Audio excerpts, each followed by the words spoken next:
because a lot of people don't have that mindset nowadays. Even as a kid, so like, did you hear people saying like, oh, you gotta go get a job, you gotta go work and all that? Of course, like, and that's what I did. Go to school, and I never was happy. I never had a job I liked. I never did because I was like, I'm getting table scraps, making this $1 million corporation more money. Facts. You know what I'm saying? Even when I'm looking in the educational system, even every job I had, I drove a city bus. I did some of everything, bro. So I never was happy. You drove the city bus? Yeah, they pay good. Most people had them jobs and retire with them kind of jobs. They work them for 30 years, get your pension, get your benefits, and you make, get your, what, $500,000 401k, you know? Yeah, you can have all that.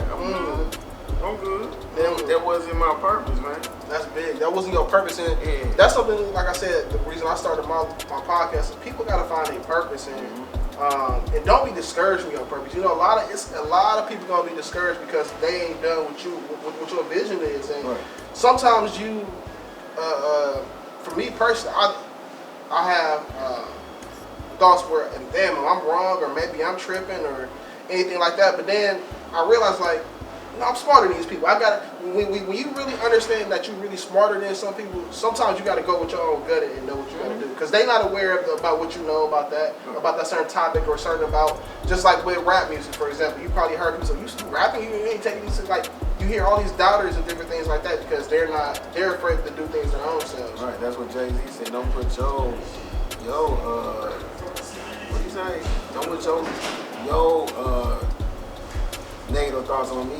Because you scared to do it. Exactly. You know what I'm saying? So, yeah, bro, like 1,000%. I'm with you on all that, man. Because it's like at this time right now, the juncture with the way the economy is going, the way this COVID thing, how it's gonna end up, all these different things going on, it's kind of forcing our people to go start our own businesses, and then like it looks like society's starting to throw that bread out there. Yeah. You know what I'm saying? We just gotta go out there and shout out to the platinum plan, man. Yeah, the platinum plan, man. People like he lying. I said, hey, ain't nobody ever offered nothing like that though. Small reparations, man. I'll take it. I ain't they do owe us $156 million a person. Like, hey. I'm just putting that out there too. You do your research out there. $156 million. This was in Newsweek, I think. $156 million. How recent was that? That was during the COVID. Because Bob Johnson, when he was in the Breakfast Club, he said 300,000, was it? Yeah, that was lowballing. That's lowballing. Now this is going to be the trick thing about the whole reparations. Getting off topic a little bit, but what about the, of course, the ADOS, so African descendants of slaves. So people that's not descendants of slaves, they're going to be a little uproar a little bit. So if somebody, just hypothetically speaking, if somebody like Kamala Harris, like their family came here in the 60s and they're from Jamaica, and they haven't experienced any slavery or anything like that, should they still be entitled to reparations? From the United States. The United States should not pay. I thought she's Jamaican. Her mom is from Jamaica or something. Her parents were Jamaican. What's her daddy? I don't know what her daddy did.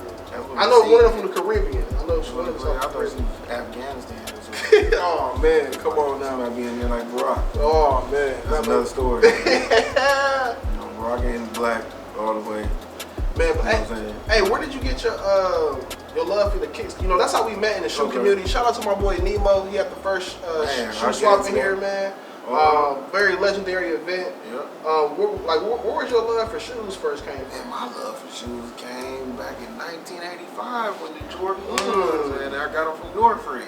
And then I wore them out the store, and I wore them with everything. Like, I always was a sneakerhead. Like, I had a Larry Johnson. That was my school shoe. Every it was year. Hard. It was a hard school shoe. You know what I'm saying? Yo, parents like, you don't get one school shoe. You like, okay, well, I'm gonna get you. Go to Warehouse Shoes. Remember our Warehouse Shoes on Silver Spring? Yeah. You had a big old wall at the basketball court up there. Damn. You know what I'm saying? Remember they used to have the tent sales in the summer? Yeah. Then you go to Shoney's right there. Wow. You know what I'm saying? I remember all that. So then Broussard's when it was downtown. Wow, I forgot I was on Third Street. That's what they were the only ones that had the 10 pack. They were the only ones that had the multicolored, the Seattle Seattle 10s and. That's where I heard that location was the reason they lost their Nike license. I heard. I don't know how true that is, but that's what I heard. That's when they lost. Remember, because they didn't have Nike products for a long time. They didn't sell Nike supplement charts for a long time. Yeah. But I heard they lost their Nike license because of that. I think there's backdoor sneakers back there. They probably like a lot of them like that mom and pop, like a lot of the mom and pop stores. Like you gotta shout out Playmakers. They've been around like my whole life. Yeah, whole life. You know, they ain't kept their Nike, thing going. But yeah, they probably was backdooring kicks and stuff like that during that time. But yeah. So what's your favorite shoe though? So loving shoes, 85s are the shoes that made you fall in love. What's your favorite shoe? If you going on a trip and you got one bag to put the pack of shoes in, what shoes you taking with you? Only one? One pair. Damn. One pair. Come on, bro. One pair. Probably the bread ones. The bread ones. The ones that just came back out, re-releasing All-Star time. The 85s. Yeah. 85's hard. That's a classic shoe. I can't, It's a classic shoe. 6s is my other favorite. My grill is the South Beaches.